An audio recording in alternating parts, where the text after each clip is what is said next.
Obviously, went out to winter meetings. I know a lot of people followed us and enjoyed the content out there. It was some time, and it was just like everyone in baseball in the same building on the two floors. It was really incredible, and we had access to them. The only time you didn't have access is if it was a closed door that we didn't have the credentials to get into, but not about that anymore. It's cold season. He's officially a New York Yankee. We saw the press conference yesterday. Want to give our reactions, what we expect from this team going forward, and what was something that stood out to you from watching the presser yesterday? Because we both watched all of it. Well, yesterday, the one thing that I saw, and it was just pure excitement. It's nothing like I've ever seen before, honestly. Garrett Cole grew up a Yankees fan, and the fact of the matter is when he put on those pinstripes, and I watched every second of it, and Aaron Boone, before he went up, he talked about how he was blown away by Garrett Cole. Garrett Cole was called up. He put on these pinstripes, fixed the brim of his hat, put the hat on, and to me, you know what it looked like? It just looked natural to him.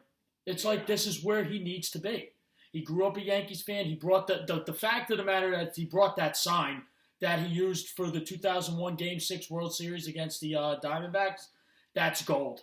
That shows me that he always wanted to end up here. Mm-hmm. That's what it showed me. And every reporter said this was different than any other press conference. This felt real, genuine. You could tell the way I feel about Garrett Cole and what I got from him, reading from him, is he's a silent assassin. I feel like he's not a big talker. He's somebody who's going to every 5 days he's going to get on that mound. He's going to get the signs from whoever's catching, and he's just going to strike you out. He's a great pitcher. I like what he brings to the table. He's destined to be here. We've talked about this so many times this year. He was in the palm of our hands twice. This time, we grasped it, and we got it. Firmly grasped it. They firmly grasped it. And guess what? We didn't come. No. We did not go down. And if we were going to go down, it was going to be swinging as hard as hell. We reeled in that big fish. He is here. We are about to put it on our mantle and show it off to the world. Julian, you said it yourself. He is the new king of New York. That's what he was just crowned. 9 years. $324 million.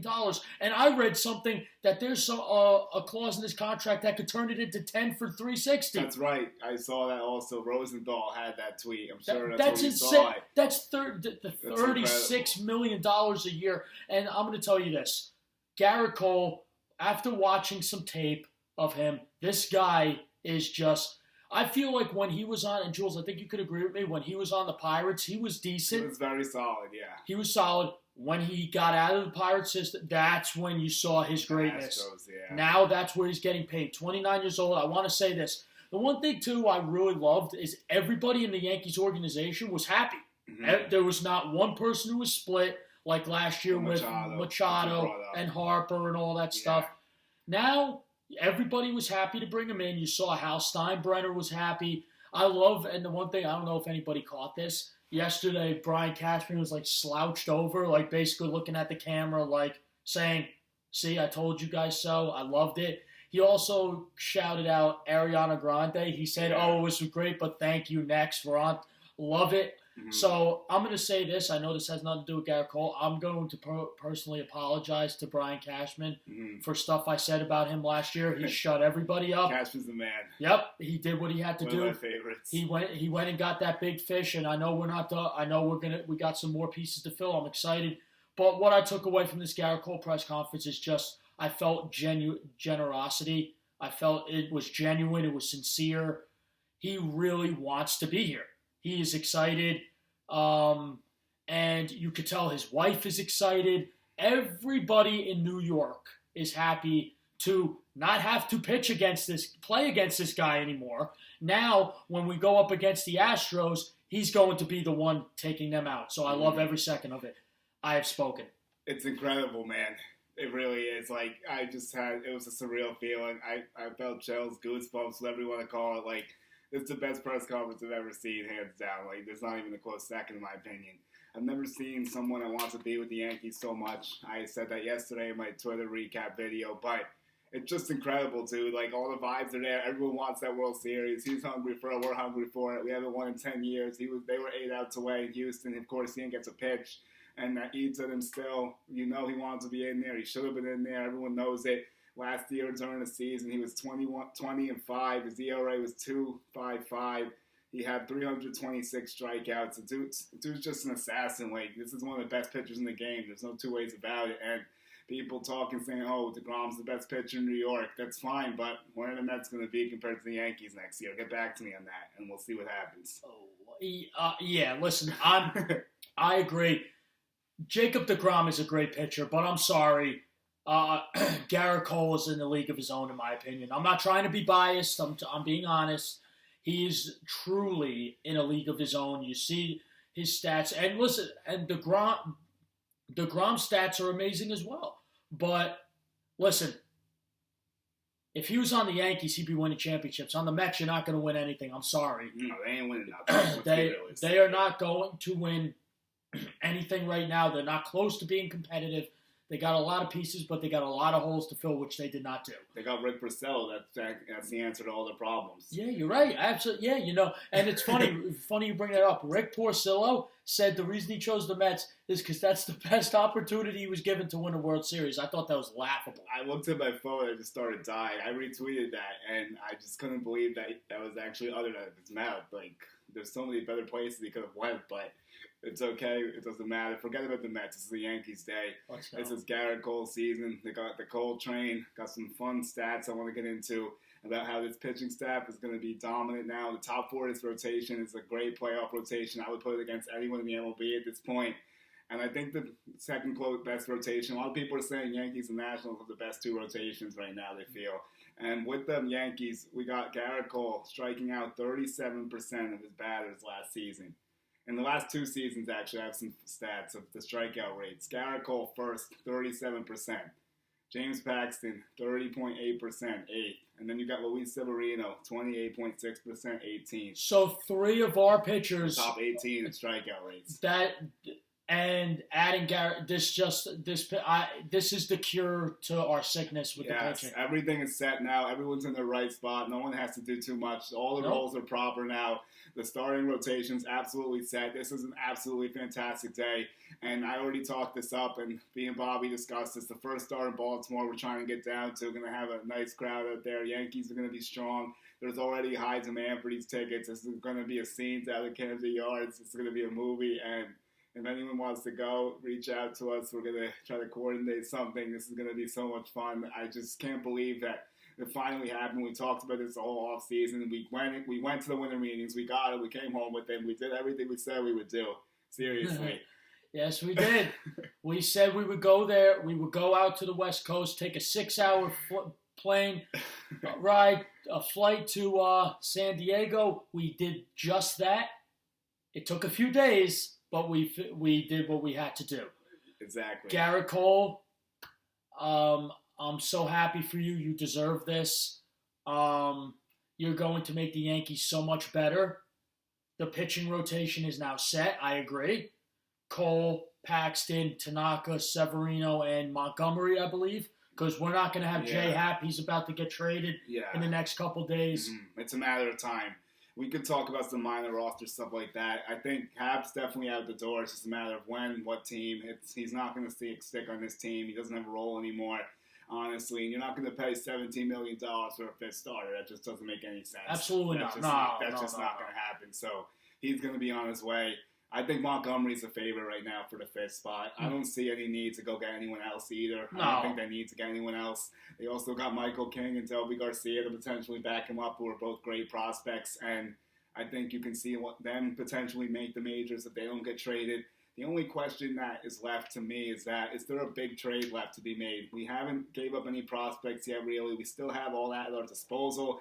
Is there a hater in the cards, which we talked about at the end. I thought something may happen, but it didn't on the last day.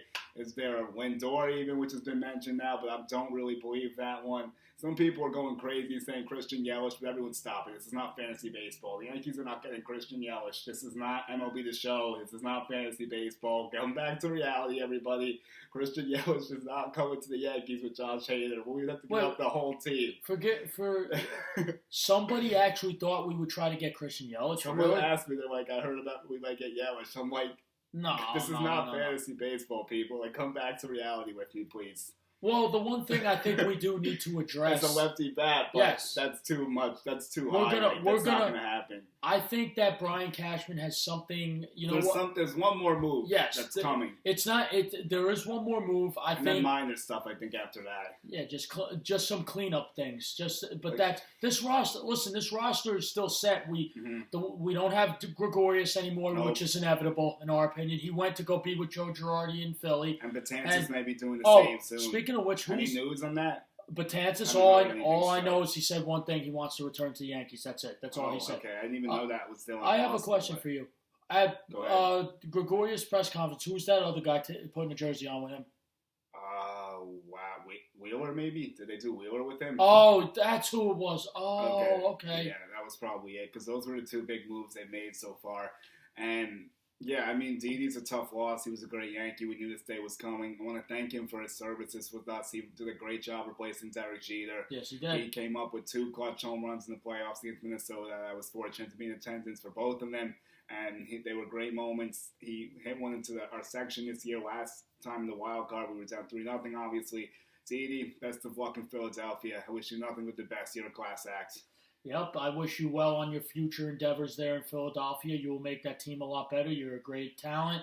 I'll miss your tweets that you used to send out after the Yankees would win. I loved seeing those with your emojis, all the stuff. But you know what? I wish you nothing but the best. You're a great player. You're a great locker room guy. You're a true leader, and I wish you well in your future endeavors. Do you think he'll still do it with Philly? That's what was actually just crossed my mind. You think the emojis will die, or do you think he'll still do it with Philly? You know what? I think that was kind of like a Yankee thing. Yeah, but that's what I'm wondering. Because he always started with start spreading the news. What are you going to start it with Philly? Ring the bell, I guess. Yeah, I guess. It's not going to be the same, but maybe we'll see him ring the bell this year. Might be trying to go down there again. Went last year. I know you couldn't make it, but this time I know you talked about wanting to go, so we'll try to set that up at some point. But other than that, anything else you think that we need to address with Yankees' final moves, pieces, decisions? All right, so I'm going to just say something quickly, and I'll let you have your piece, and then we'll be on our way. So basically, we've talked about this. The Yankees basically need 3 things at this moment. They need a bullpen arm to replace Betances, although he didn't pitch mainly last year, but their bullpen would be that much scarier if you had one more solid arm in it. I also think Ken Giles is a realistic option for in a trade potentially, and the Blue Jays have interest in half, so I would watch for that. And then a lefty bat, obviously, we've stressed a million times, I think is more important than some people realize. And people say that we can hit the other way, but you got to break up the power righties in the playoffs. You can't have all those righties coming up, and we've had problems with strikeouts and all that. So we can't do that. Like, they have to break that up somehow. We need a good contact lefty hitter. Then a backup catcher, I would say, because I don't know if Higgy's the guy, really. I think Maldonado, who caught Cole, would be worth the look, potentially. Other than that, I think we're just about set. This is just an amazing moment. Yeah, I think you hit the nail on the head. Backup catcher definitely is one I think we really need. We lost a great one in Austin Romine, who went to Detroit. Excuse me. I do feel the bullpen, our killer bullpen, are the best bullpen in baseball. We need one more arm. I agree with you. Ken Giles, I didn't know much about that, but that does make a lot of sense, especially with a trade for J Happ. I think those two are the big needs. The lefty bat is always, listen, we're so right-handed heavy in our lineup. We do need a lefty bat. I think that maybe Brian Cashman understands that. I think he can make that happen. Mm-hmm.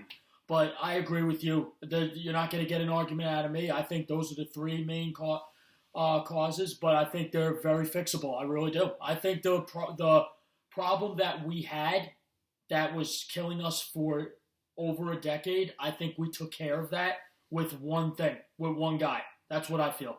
Yeah, I mean, he filled the biggest hole we have. Yep. So before we get it going, Garrett Cole! Garrett Cole! Garrett Cole! All right, everyone. By the way, we're winning the World Series next year. Don't at me. Yeah, looks like the it's time to raise another banner in New York. It's time to bring that 28th title back to where it belongs in the Bronx. Okay, so Twitter, here we go. I'm Julian Gavardi1 if you want to find me on Twitter. I'm BTomps81 if you want to find me on Twitter. If you want to find the show on Twitter, GT Sports Talk 2 is on Twitter. Instagram is the same thing. Also, we have their YouTube channel, GT Sports Talk, Apple Podcasts, which is where a lot of you go get this because the video may take some time due to some technical difficulties. My house doesn't have Wi-Fi. It's been a mess since I've returned home, just letting everyone know that. So that's where we're at right now. Yeah, that's where we're at, but like we said, we'll get the content out there no matter what. We had a lot of changes when we were out in California. We really were able to brainstorm. We got a lot of great feedback from a lot of great people. Oh yeah, we got to talk about that one day. Excuse me, in the industry, we will get into that. And the one thing we know we have to fix a lot of things, and that's what we do. We adjust, and that's exactly what we're about to do. We just want to get better from here. We will get better for everybody. And we're about to take this by storm. We are getting a big following. We love it. We feel like the Yankees, especially Yankees Twitter, has been the cause of this. They have been a big supporter of us. So we thank you for that. I know that you guys know Julian a lot. You don't know me enough yet, but you will soon. We will, yeah. So it's very exciting. We're looking forward to it with the year. Listen, there's only a few days left 2 weeks left in this whole year. And 2020 is a big year, and it's going to be a big year for G&T, definitely. It's going to be a massive year, and there's a bunch of changes we're going to make that we'll let everyone know about in the future, but not yet. Yes. All right, so for G&T Sports Talk, I'm Julian Gavardi. I'm Bobby Thompson.